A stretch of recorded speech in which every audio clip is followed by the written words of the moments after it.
I caught my sister's fiancé sneaking into my house to steal my late mother's wedding dress. You can imagine my shock. As a 29-year-old woman, I never expected to find myself tangled up in a messy saga involving a break-in, a resentful stepsister, and the possibility of taking legal action. But this is where life has brought me. Let me tell you everything that happened. To give you some background, my parents' relationship was like one of those rom-com movies that starts off all sweet but then turns into a full-blown disaster. They had me when they were really young, and it was obvious early on that they struggled to handle the responsibilities of raising a child while dealing with the pressures of work. Their constant arguments eventually led to their divorce when I was still in my teens. Despite the split, my mom and dad chose to stay civil for my sake and always treated each other with respect.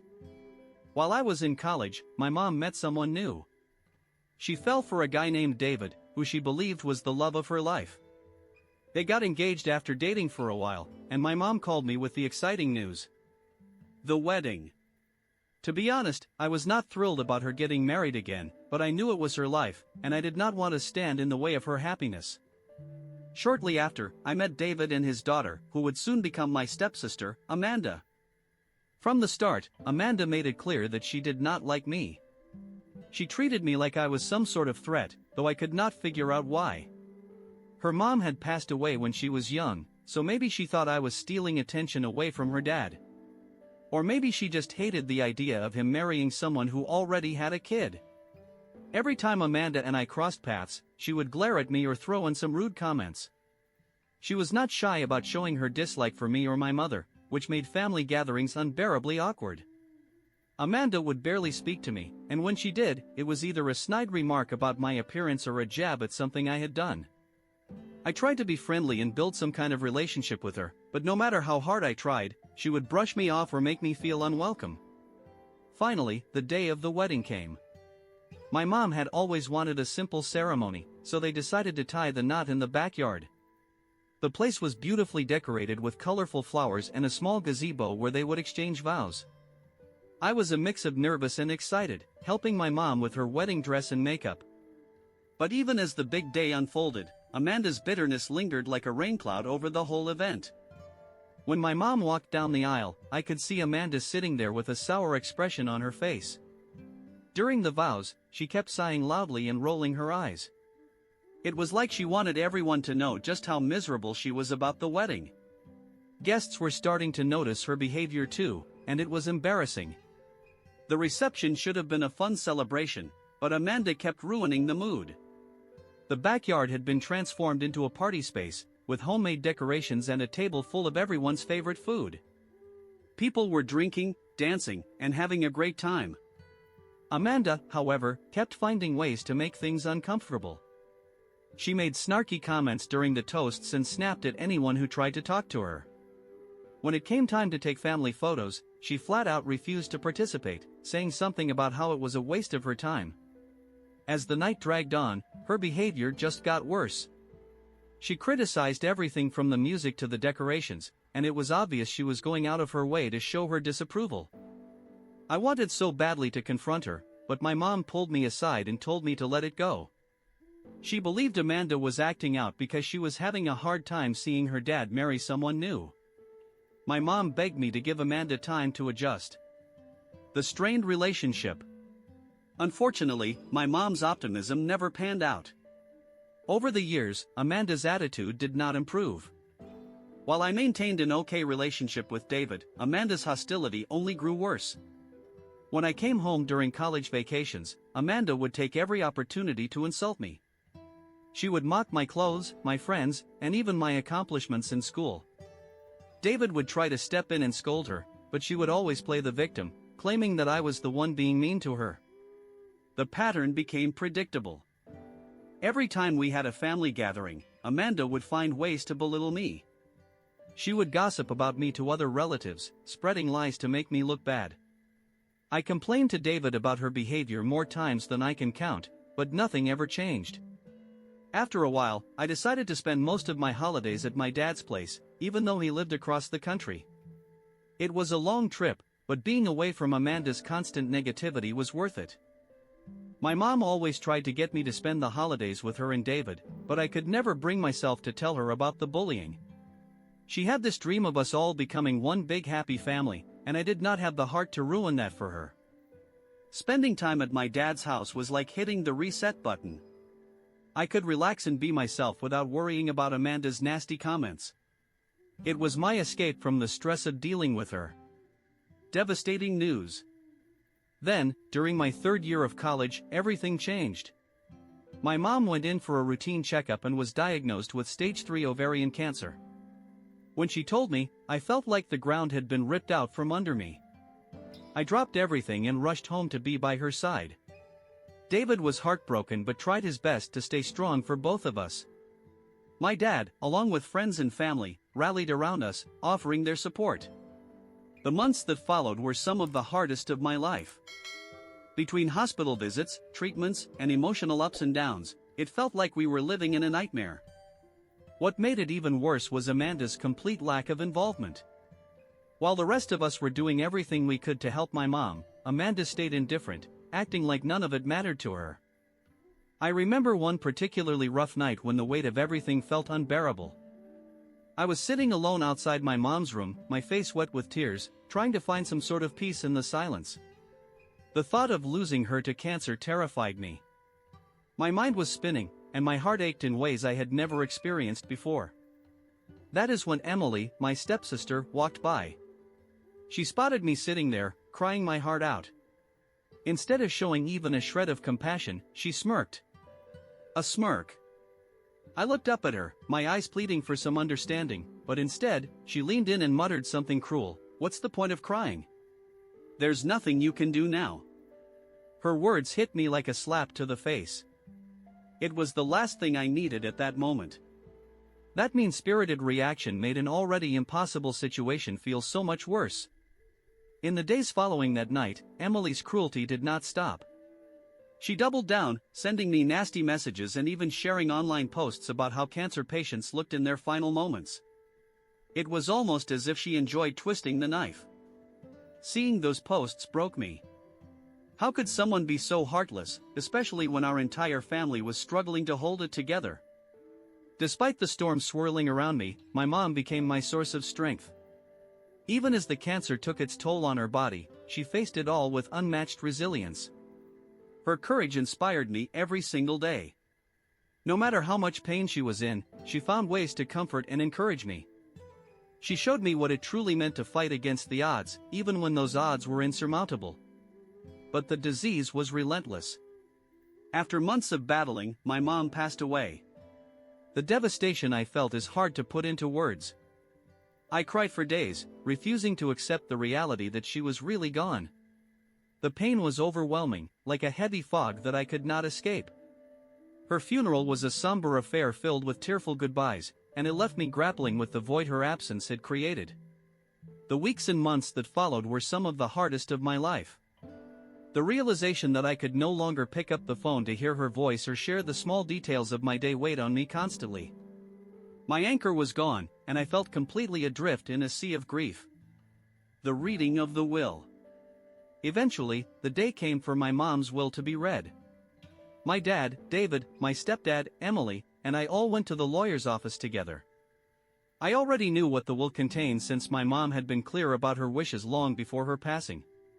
She and David had agreed that their respective assets would go to their own children. It was an arrangement that made sense, considering the dynamics of our blended family. We sat in the lawyer's office, surrounded by an air of tension and formality. As the lawyer began to read the will, it became clear that my mom had left all her assets to me, just as I had expected. David and I exchanged a brief look of understanding. It was no surprise to either of us. But Emily? She was furious. I watched as her eyes narrowed, and she clenched her fists. She could barely contain her resentment as the lawyer continued reading. In addition to money and belongings, my mom left me some precious family heirlooms, including my grandmother's jewelry. Those pieces held immense sentimental value, connecting me to my roots and my mom's legacy. One item stood out above the rest: her wedding dress. It was not just a dress, it was a symbol of love, history, and family. My mom had always told me how special it was to her, and now it was mine to treasure. Emily, however, did not see it that way. When she realized she was not included in the will at all, she erupted. She demanded to see the document herself, insisting there must have been some mistake. The lawyer handed her the papers, and after skimming them, she glared at me with pure rage. "I cannot believe how selfish your mom was," she shouted. "You do not even need all of this. You should split it with me, I deserve something too." Her words cut deep. I was already struggling with the pain of losing my mom, and now I had to deal with these accusations. The audacity she had to demand a share of my inheritance left me speechless. It was as if she had no respect for my mom's wishes, no understanding of how much these things meant to me. My response. Taking a deep breath, I forced myself to stay calm. "Emily," I said firmly, "our parents made their wishes clear. My mom and your dad agreed from the start that their assets would go to their own children. This is not about being selfish, it is about honoring their agreement and respecting what they believed was fair." Before Emily could fire back, David stepped in. "That is enough," he said, his voice firm. "You have no right to ask for anything from her. Someday, you will inherit everything from me, and I am sure you would not appreciate it if she demanded a share of that. This is not your fight." David's words seemed to stop Emily in her tracks, though her anger was still visible. My dad, who had been quietly observing, stood up and put a hand on my shoulder. "Come on," he said. "Let us get out of here." As we left the office, my dad looked at me with a mix of anger and concern. "I knew she was difficult," he said, "but this is something else entirely." He suggested that I move everything important out of David's house as soon as possible, my mom's belongings, the heirlooms, even my childhood stuff. He worried that Emily might try to take something out of spite. I followed his advice and wasted no time. I packed up everything that belonged to me and my mom and moved it to my dad's house. David was sad to see me go, and so was I. Unlike Emily, he had always treated me with kindness and respect. Even after I moved out, he kept checking in on me, making sure I was doing okay. Moving on. After graduating college, I landed a decent job and started saving up to live on my own. The money my mom left me was not much, but it was enough to help me secure a modest apartment. My dad was so proud of me, and he even came to stay for a few days to see how I was settling in. Sometimes, I would find myself missing my mom more than ever. On those days, I would take her wedding dress out of the closet and hold it close, letting the memories of her comfort me. That dress was more than just an heirloom, it was a piece of her, a reminder of her love and strength. Not too long ago, David, my stepfather, gave me a call with some unexpected news. Emily, my stepsister, was getting married. Surprisingly, I felt genuinely happy for her, despite everything that had happened between us over the years. David, ever the optimist, sounded so excited and invited me over for lunch, insisting it had been far too long since we had last caught up. He even promised to make my favorite meal. I hesitated at first, but he reassured me that Emily had matured and that he would make sure things went smoothly. Reluctantly, I agreed. Lunch at David's house. When I arrived at David's house for lunch, everything seemed to be going well at first. Emily greeted me warmly, which was a pleasant surprise, and I congratulated her sincerely on her engagement. Over lunch, we chatted about how much our lives had changed since we last met. Emily showed me photos of her engagement, and, for the first time, she actually seemed genuinely happy. I was cautiously optimistic that things might finally be turning a corner. But then, just as we were enjoying the meal David had prepared, Emily dropped a bombshell. In a casual tone, she mentioned she was still on the hunt for the perfect wedding dress but had not found anything she liked. Out of nowhere, she brought up my late mother's wedding dress.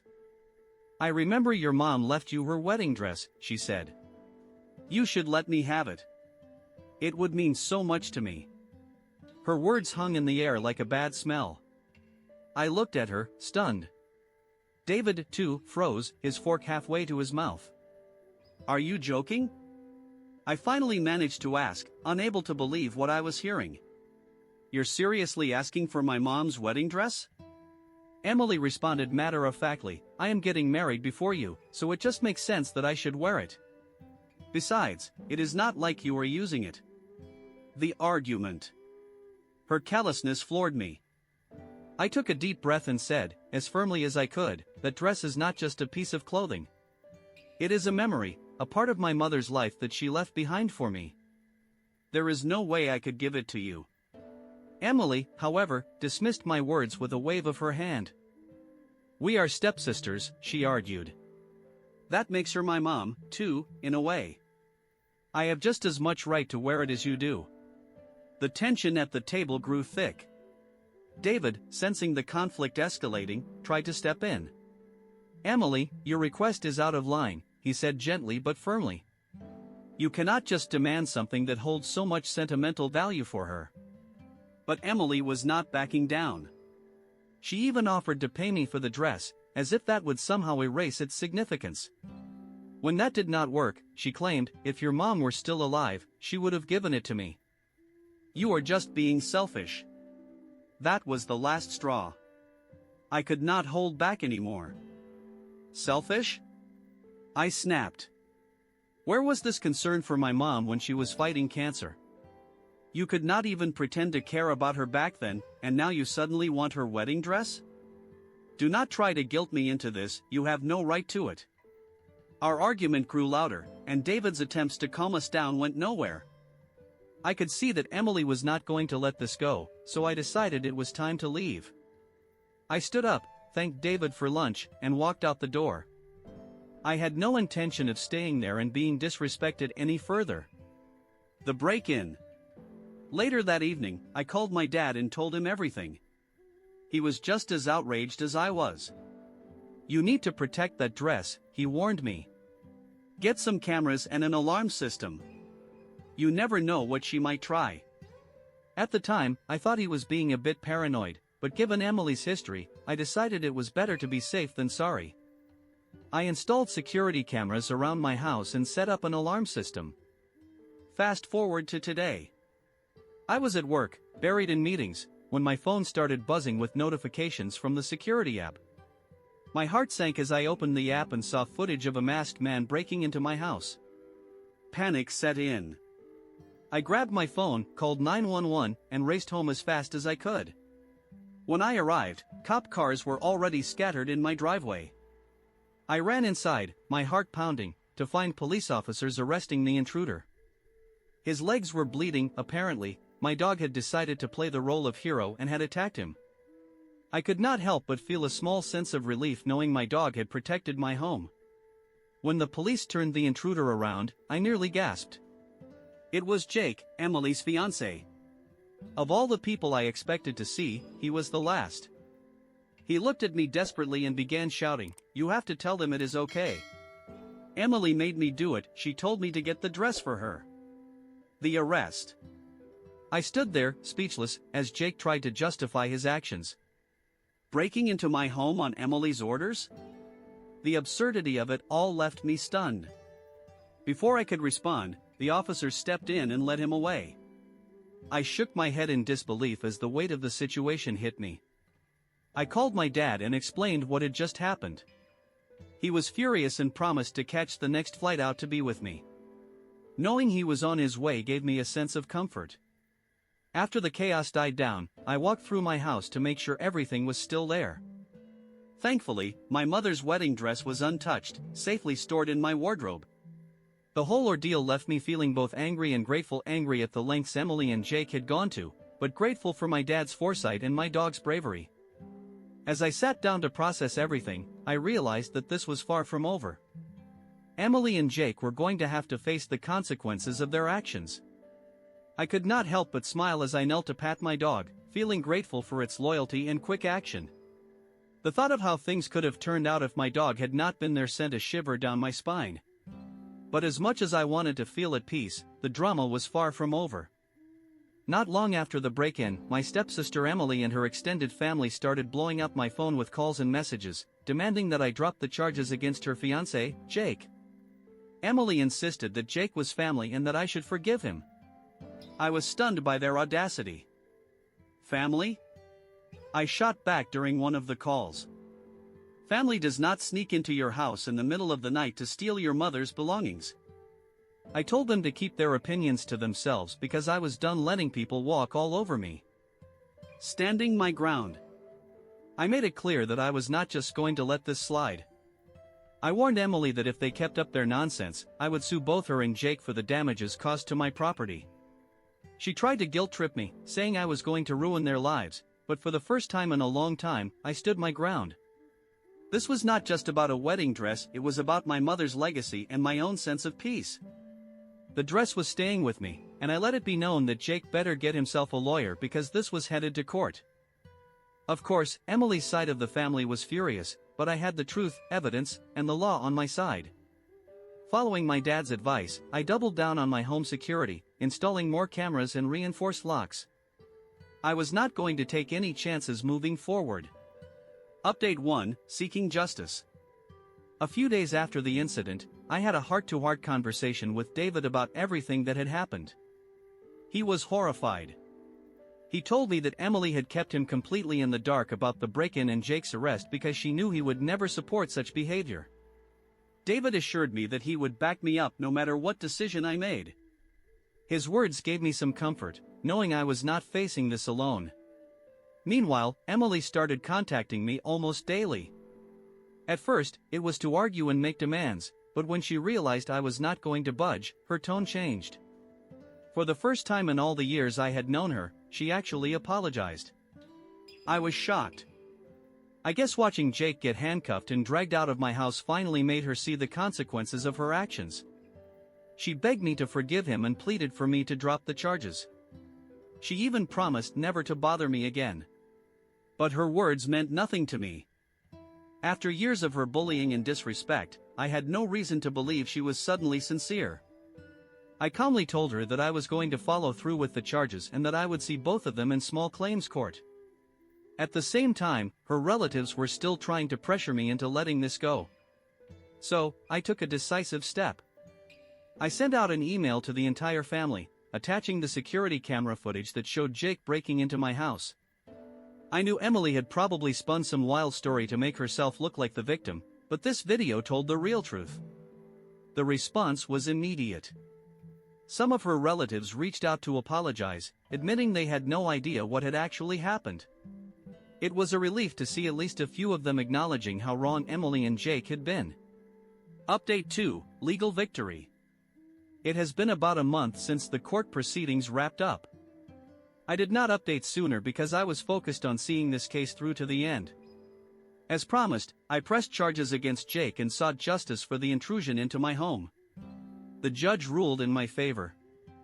I was awarded $1,000 in damages for the property that was destroyed during the break-in. Watching Emily's face as the verdict was delivered was a moment I will not forget. She looked completely defeated, maybe even realizing for the first time that actions have real consequences.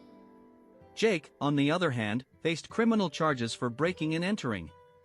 He was sentenced to 3 months in jail, which I thought was light, but at least it sent a clear message. My lawyer also helped me secure a restraining order against both Emily and Jake. This was a necessary step to ensure my safety and prevent any future incidents. While the legal battles were exhausting, they were also empowering. I had stood my ground and fought for what was right, and that felt good. During this time, my dad stayed with me, offering his unwavering support. He was still concerned that Emily might try something else, but I reassured him that the restraining order and legal consequences would keep her in check. Update 3: Moving on. 6 months have passed since all the chaos unfolded, and my life has finally settled into a much calmer rhythm. The legal battles, family conflicts, and emotional turmoil are now behind me, and I feel like I can finally breathe again.